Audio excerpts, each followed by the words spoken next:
The gospel we have just heard should have had tonight its own particular and special ending. I think the deacon should have concluded with a statement that you and I perhaps have been hearing a lot and very often these past few months. I think you should have ended with saying, "My name is Jesus of Nazareth, and I approve this message." Okay? Because just by a holy coincidence, and this is not my doing, but this particular gospel lands on the 29th Sunday in cycle year A. It's a confrontation, of course, about making a political decision and also a religious decision. And let me add that in any time you have a political decision, it always has in the background religious consequences. And you can also say, and if religion doesn't affect in some way those who run governments, from dictators to presidents or prime ministers, then religion is a waste of time. And that's what's at stake in this very gentle confrontation. Because in about 16 days, our nation will undergo a major election in all 50 states, the House, 1/3 the Senate, the White House, and other categories, governorships in other places. It's going to affect the government in critical ways and throughout the next many years. So the advice that Jesus is giving is a very modern problem in the 20th century, not just when his opponents kind of wrestled him and said, "Let's get him." Notice how the confrontation began. It didn't take but a few minutes for it to happen. There's a bad motive going on. There is a severe bias going on in his opponents confronting him because they are really opposing him. But ironically, they're not outsiders. They're his fellow co-religionists, members of his own Jewish faith. The Pharisees, a group in Judaism, very strict and very observant. You would want your son to be a Pharisee because they were very strict, but not these particular guys. And also the Herodians, which is another set, who are very loyal to the king, the Jewish King Herod. So they're loyal to him. This means that the group that are asking the question have absolutely no like whatsoever for the Roman occupation of their territory, and above all, paying any taxes to Caesar to fund his soldiers and police in their area. They resent it. Their question is not really so much, though, about getting rid of Caesar or getting the Romans out, as getting rid of Jesus. That's the bad motive. They're trying to trap him, and they're not being honest in their motives. They're not sincere. And Jesus, of course, knows this. The next thing they do, though, they make it very clear to up the ante. They tell Jesus that they know what is so outstanding about him. Make it very clear that everybody knows Jesus, the rabbi, is a completely honest man, totally unbiased, unprejudiced. They say these words, "Teacher," in Hebrew, rabbi, "we know you are a truthful man. You teach the way of God according to the truth." That was laced into the opening prayer of the Mass. The priest said, "Father, may we conform our ways to yours." That's all it is. It's going on right here. You are a truthful man. You teach the way of God according to the truth, not according to your personal opinion.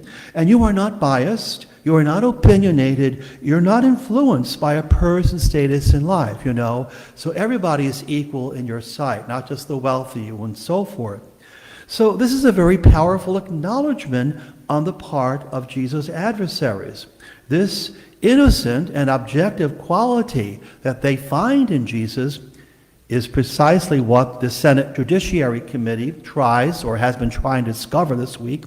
And all the time, every time they interview a candidate nominated to the Supreme Court, they're trying to prick to see where that candidate nominee's bias and prejudice are.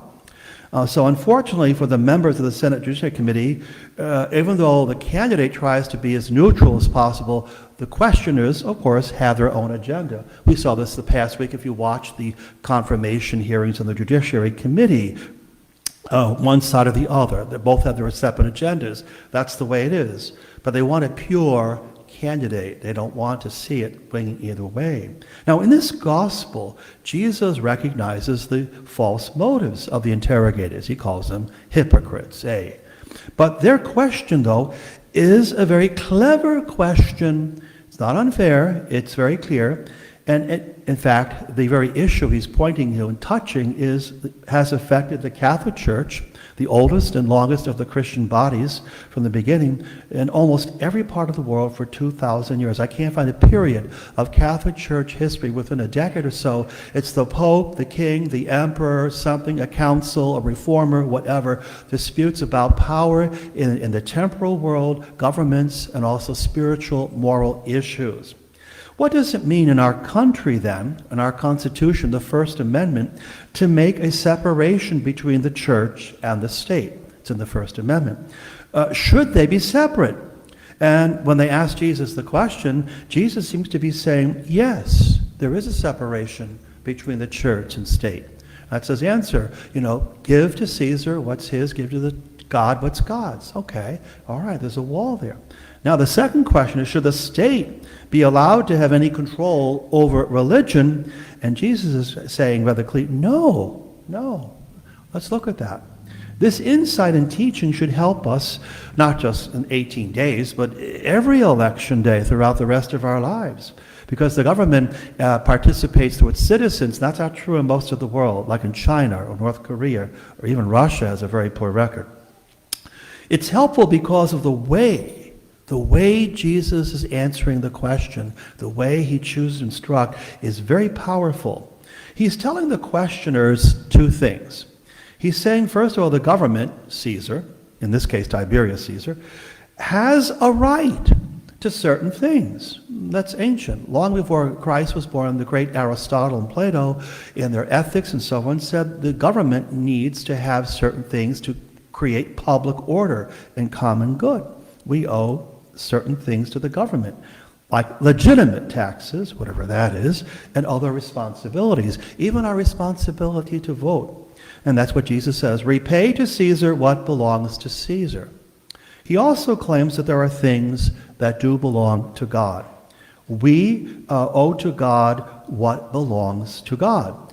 It would be, in fact, a serious injustice if we were to deny God or the state what belongs to each of them, okay? And I think that's pretty clear to most of us. But this is where Jesus begins to demonstrate a deeper respect for his audience, whether the questioners are opponents or troublemakers stirring the pot, or they really want a fair answer. Well, we're not Jesus' opponents. We are entitled to our teacher to teach us. Jesus affirms the rights of God and country. And yet, watch this, Jesus never gives the specifics. He gives no details. He does not tell them exactly what it is they owe to God and what it is they owe to the state. If he had gone that far, they probably would have captured him somewhere. But why does he avoid telling them what they should decide? In the same way now, this current election, the church tells us, and has always told me as a parish priest, it's not my job or my business to tell people how to vote. But that's what's coming up. He avoids telling them what they should decide because religion becomes most powerful, I think most effective, when it's allowed to be, in the final analysis, our own decision, where each person here has to apply his or her own conscience and attentiveness to God to the actions they perform in this state. What Jesus is saying is that God trusts us, and he expects us to know what does belong to him. We have to figure that out. For some, it may be very, very easy to realize that. For others, it may be a struggle, because in every election there's so many issues bound together. There is something very weak and empty in a person if they are religious and faithful, but by adulthood, they should know those things that are God's domain by the time they're grown up. If we've done a good job raising our kids in the faith, they may deny it, but at least they've been informed of it and instructed, or in religious education sessions and so on. Really, the quest for religious information never stops when you're confirmed. It goes on all through life. So a serious person who observes their faith should have some sense, especially if you come to Mass all the time and hear the biblical readings read every Saturday, Sunday from the pulpit. Unfortunately, we don't have any printed missalettes available quite yet. But by adulthood, we should know the basic things that God has a right to. There should be no argument about that. What is God's property? What do I owe him? God trusts us and he expects us to discern wisely and to recognize those things that do not belong to the government and to act in a way that would withhold from the state those things that are God's. And that's the decision you and I are allowed to make privately every time we vote. This decision we make in a serious way happens every time we vote in the election. When we make this personal decision, though, something deeper is happening. We are showing off to ourselves privately our faith, unless you tell people how you voted, in some way, for God or against God, for the state or against it. What do I deprive God of, and what should I deprive the state of? That goes on in the mind in every good, healthy conscience. So God is allowing us to be challenged, to discern wisely, to evaluate, to make some critical judgments, not only what the issues are, but when there's multiple issues on the ballot, a person who's a believer has to weigh them carefully to find out which ones are heavier and more substantial than others. Which ones would you prioritize or not? So, as November 3rd approaches, we pray on Election Day not only for the candidates up for office, but also for the voter. The voter will be possessed, we hope, of a clear and rightly informed conscience, and be informed as well of the substantial issues at stake of which they have to make good choices.